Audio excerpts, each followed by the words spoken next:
Hello and welcome back to Teach Talk with the Fine Arts. My name is Sarah and I'm your host. I took a little bit of a break and I feel like that's okay. I needed it. I think everybody needs it once in a while.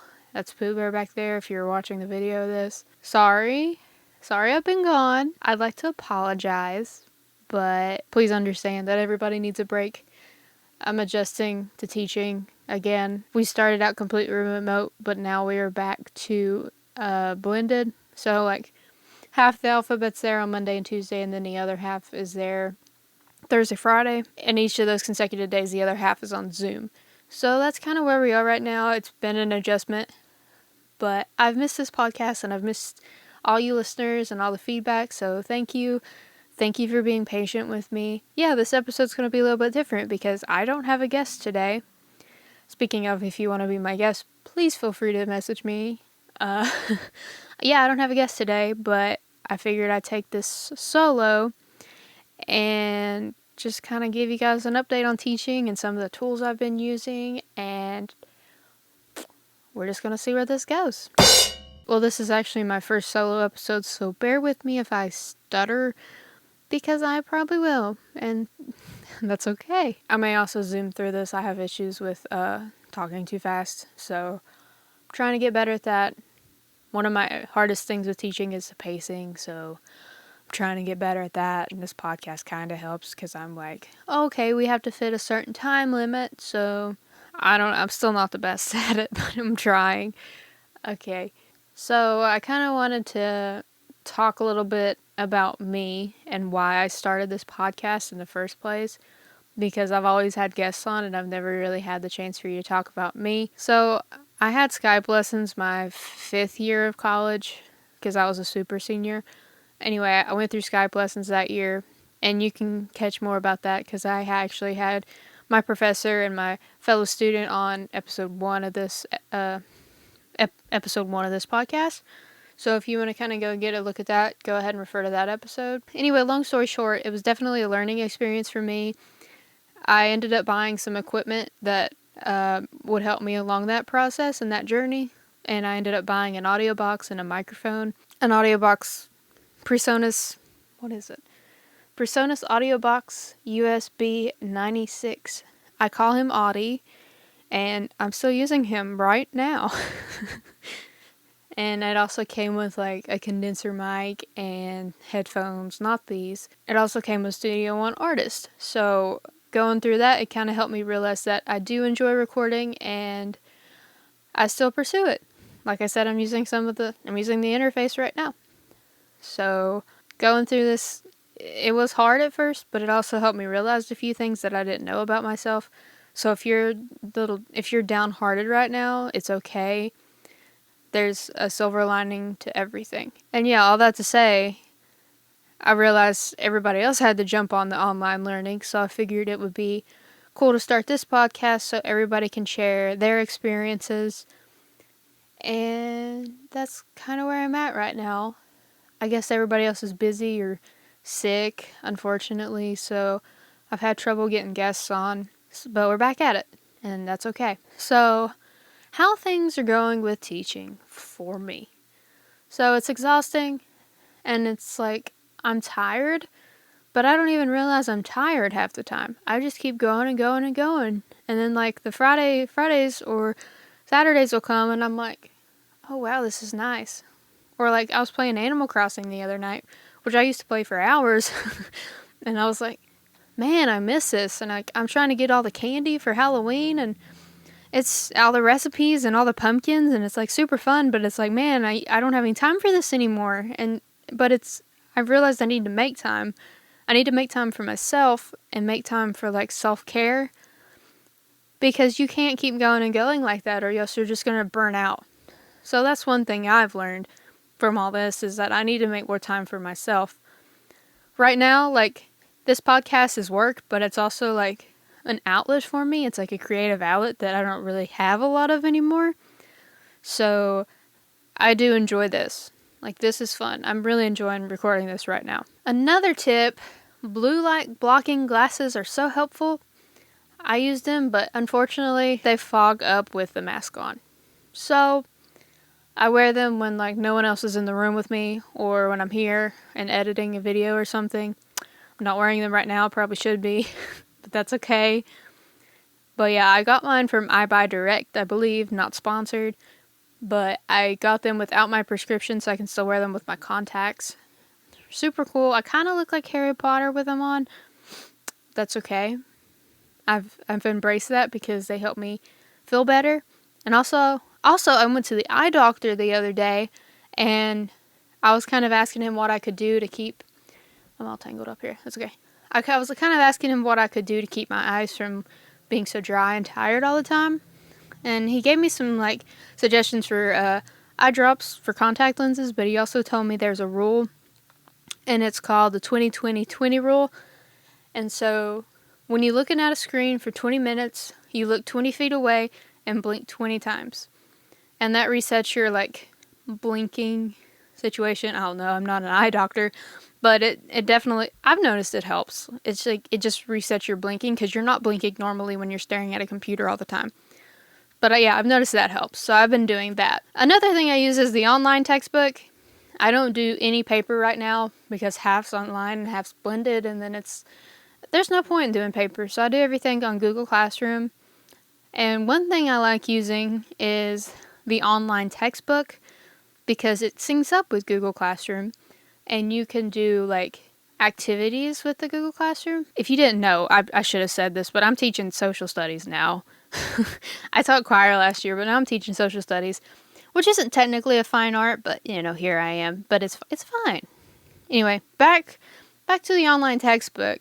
You can do like activities, like they have like interactive maps and like charts and stuff, and you can assign that to go along with your lessons. And I think that's really helpful. It's not the best because sometimes it'll say they haven't completed it, and they have. Like I can go into each student's work and see that they've completed it, but for some reason the grading thing says it's incomplete. I don't know. It's not the best, but it's definitely an option. So, organizing files. I'm still learning. I'm not crazy about Google Drive. Like, I do use it, but I also like having, like, a file on my computer. And, like, so I can have it in case, like, I lose my Google Drive account or something. So, I like having files. I have a lot of folders on my desktop right now. And also files that aren't in folders on my desktop. But I use a MacBook Air. And I have Alfred on it. And so, like, if you use a Mac, you probably know about the Spotlight search. But Alfred is like a Spotlight search that's like on caffeine or something. Like, it's super fast. And like, people say this about Alfred, they'll be like, why does it matter? You have Spotlight search. But like, if you think about the time you save with Alfred, it's crazy. And like, it is faster. Like, I promise. Like, if you're not using Alfred and you have a Mac, try it out. Like, it's super helpful. It helps me find what I need. But they are named properly. I'm pretty good with naming my files, so you have to make sure they're named right so you can find them. But yeah, Alfred is like Spotlight search on Espresso. Okay, going off that, I use the Mac suite. I use like Apple Pages, Sheets, and Keynote. So that's basically Word, Excel, and PowerPoint, but for Apple. And I also use the Google Suite too, though, because we're on Google Classroom and we all have like the G Suite account. So for my files I keep on my computer, they're on the Apple Suite format. But for the assignments, they're in the G Suite format. So keep that in mind. It gets confusing, but I try to work like one day at a time or like a week at a time or something, so it's not too confusing for me and I can find everything. Going off that, I use Zoom. We can use Google Suite. We can use Google Suite or Microsoft Teams, but I choose to use Zoom. I use Zoom for this podcast. Like, I know Zoom pretty well, and Zoom's pretty good. It has like breakout rooms, and you can have like the reactions, like the thumbs up or like the go faster or go slower, and then there's like a chat.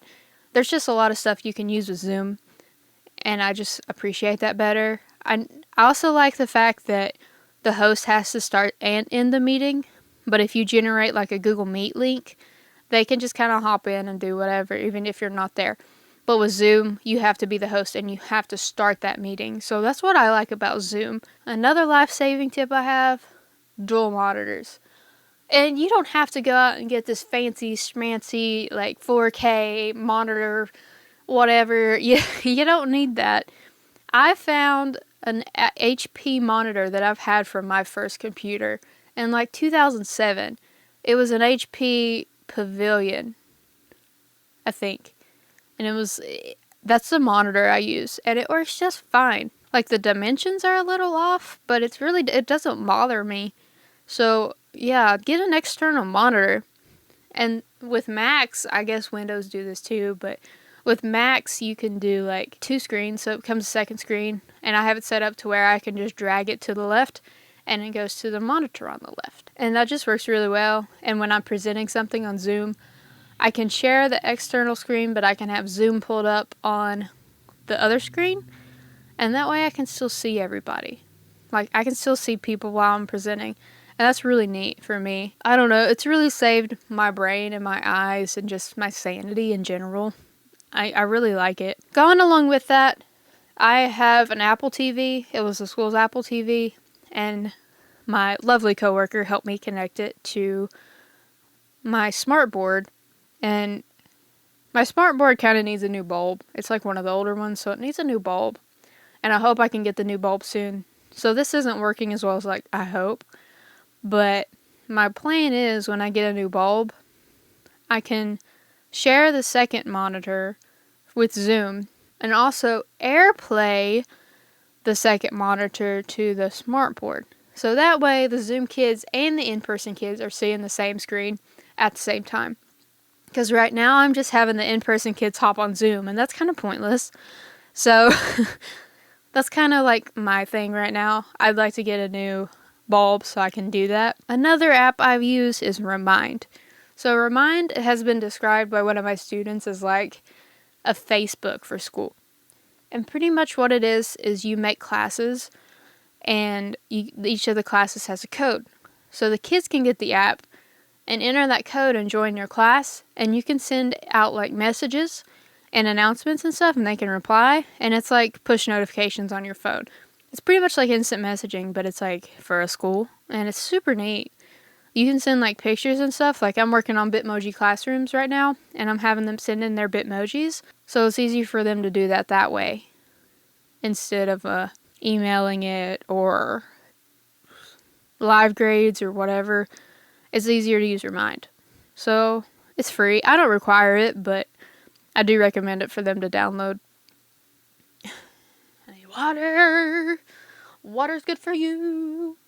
Next thing, I use the Sticky Notes app on my computer, and I know Windows has a version of this too. So I use Sticky Notes, and I pull up messages for them when I'm screen sharing, so I don't have to keep talking if someone comes in late. I don't have to keep explaining the directions. So I just have the sticky note on. Zoom has an option to where when you screen share, you can select which window you want to share. So I just share that one singular sticky note, and that's all they see. Like, I can do stuff on both monitors, but all they're seeing is that one sticky note, and that's been a lifesaver. Also, like, play music sometimes when I'm waiting for everybody to come in. I've gotten a few comments on that. I think they like that. Last year, my kids didn't like that, though, so I just started using this next app today, and it's called Loom, which is also like, I use it as a website. It may be an app, too. I'm really not sure. It's also like a Chrome extension. But pretty much, it makes it easy to record a video of yourself with your webcam and also do a screen recording. So I really like that. I've been wanting to start doing weekly messages, kind of just explaining what everything that was due that week, and just explaining directions if I need to. Like on Google Classroom, I can show them what's due and what they're supposed to be doing. If they need to make a copy in Google Drive, I can show them how to do that and talk them through it. And it's free, and you can just like copy the link and they can go and watch it. And that's just like so cool to me. And I just started using it today. But I plan on using it a lot more. There's a lot of tools at your expense, and just looking through them looking at articles, looking at podcasts like this one, just looking at stuff to help people, to help you. Like, it's crazy how much is out there. So the next thing I started using today, kind of started it yesterday, but really today, is Pear Deck. I keep trying to call it Pure Deck for some reason, but it's Pear Deck, like the fruit. Okay, so Pear Deck's basically an interactive PowerPoint. And so when I first started teaching civics, I would make a PowerPoint of the textbook, basically, and read it off. I didn't like it. I couldn't talk by the end of the day, and I know they were bored too, so I was like, okay, I need to do something else. So I started doing guided notes, where basically I just take excerpts from the textbook and put blanks in there, so they have to go through the textbook and fill in the blanks, which is like engaging them, but it's not engaging me. And so I'm just sitting there like, man, I need to be doing something else. So I've heard about Pear Deck. Pear Deck. There I go. It's Pear Deck. So I heard about Pear Deck. And basically, when you make a Google slideshow, you can enable the add-on Pear Deck. Pear Deck does, like, it'll make the slide interactive. So I don't know how I'm going to be able to explain this properly without showing you. Too bad. I could use Loom right now, but this is actually a podcast, so it's fine. Anyway, so you can ask a question on the slide, and you can add the Pear Deck extension to where the students can type in a text box on that slide. It'll pop up, "Students, how are you feeling?" And then they can enter their answer. And they can type, they can answer multiple choice quizzes, they can draw. There's so many different things they can do. And so I'm thinking, this is going to engage me and them at the same time.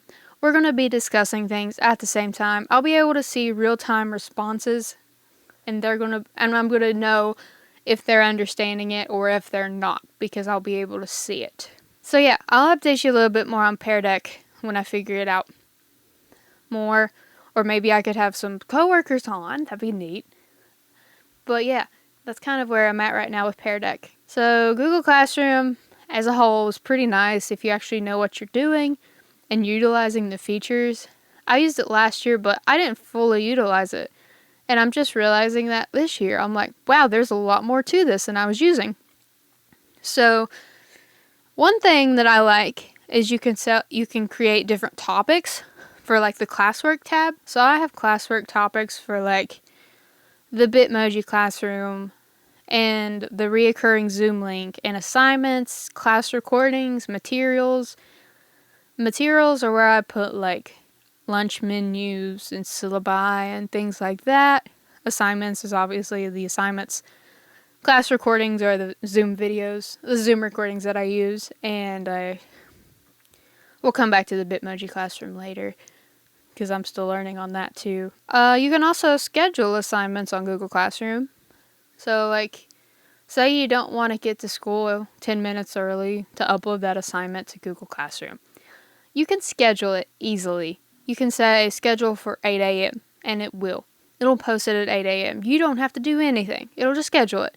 Unfortunately, though, you can't schedule assignments for multiple classes at the same time. Like, I have 4 civics classes, and they're all pretty much doing the same thing. So I wish I could schedule the assignment that evening to go up at 7:15, but unfortunately, I can't do that. So I'm the person that comes in at 10 minutes early to 10 minutes early to upload the assignment. Also, like, your grades are all in one place if you use Google Classroom. Last year, I was using Google Classroom and Paper and Newsela, and it's just a lot. And I realized it was a totally different world last year, but it was still a lot of places to pull grades from. And so now there's a gradebook section on Google Classroom, so you can just see every grade for every student in that class. And I think that's so nice and so helpful. It's so easy to put grades in. And there's also like a to review section. If you're a teacher, you can click on like the menu. I've heard people call it a hamburger before, but you click on that, and then before you get to your classes, there's going to be a to review section. You click on that, and it's going to show you all the assignments that have stuff turned in that you haven't reviewed yet in like a list format. And that's super helpful. Instead of going through all your classes and all your assignments, just go to that to review section and you can see it right there. I was getting too many Pages documents on my computer. So I decided to try like a couple note-taking apps, and I tried Evernote, and it seems fine, but to get it on like all your devices, you have to pay like a monthly fee for it, and I don't really want to do that. So I have it on my MacBook and my iPad. No, I have it on my MacBook and my phone. But I've also downloaded Notion, which I'm actually using right now, and it's free for like one person. If you're in a team, you have to pay for it, but for one person it's free, and you can make like tables and boards like Trello. There's just a lot of stuff you can do. So I'm using that right now, and I like it. I'm using it for like lesson plans and podcasting and YouTube. I'm trying to just convert all my projects to like Notion so I can have it all in one place. Okay, so I'm going to go back to Bitmoji Classroom for a minute. I saw all these things on Facebook and everybody doing all these virtual classrooms with their Bitmojis, and I was like, I want to do that. That sounds fun. But I didn't fully understand how deep these people were getting with this Bitmoji Classroom.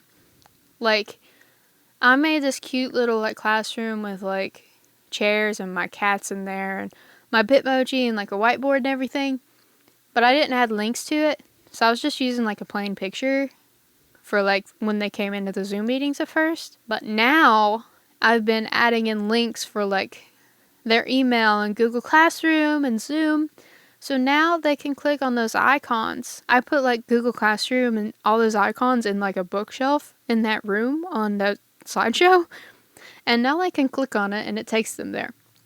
And I've also been adding like weekly schedules, and I have like a quote board and days to remember, things like that, just so they can check it. I don't know how many of them are checking it, but I like it. I think it's cute, and I think it's fun. And creating a Bitmoji classroom is kind of like a creative outlet for me. So I like it. Unfortunately, mine's connected through Snapchat, and Snapchat's blocked at the school, so I can't download Bitmojis at school. But it's okay. But yeah, and I'm also making, like, on that same slideshow, every class has a room, and I'm getting them to send in their Bitmojis. And so we're all in, like, a virtual classroom together. So I kind of think that's really neat. I saw that on Facebook, too. Facebook's, like, the devil, but it's also really good. A really good resource. Okay, I almost asked for any questions. There's no one on this Zoom meeting. Fun fact, I'm recording this video on a Zoom. So, it's fine.